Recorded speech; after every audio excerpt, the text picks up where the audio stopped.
Iraq conflict, 2003 to 2018. Background.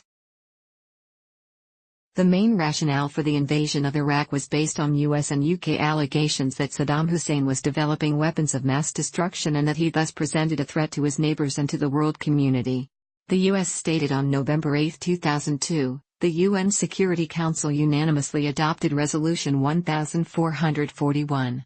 All 15 members of the Security Council agreed to give Iraq a final opportunity to comply with its obligations and disarm or face the serious consequences of failing to disarm.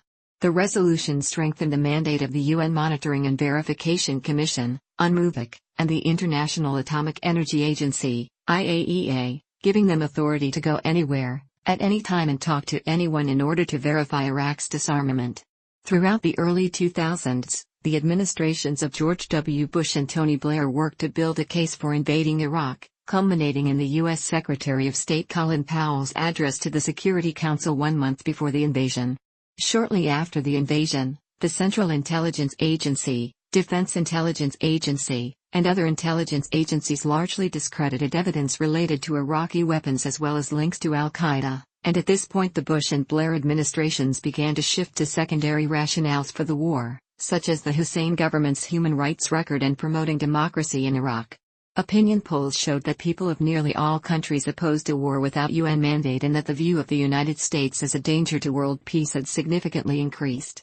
UN Secretary-General Kofi Annan described the war as illegal, saying in an interview in 2004 that it was not in conformity with the Security Council. Accusations of faulty evidence and alleged shifting rationales became the focal point for critics of the war, who charged that the Bush administration purposely fabricated evidence to justify an invasion that it had long planned to launch. Supporters of the war claimed that the threat from Iraq and Saddam Hussein was real and that it had later been established. The U.S. led the effort for the redirection of former Iraqi weapons of mass destruction, WMD, scientists, technicians and engineers to civilian employment and discourage emigration of this community from Iraq.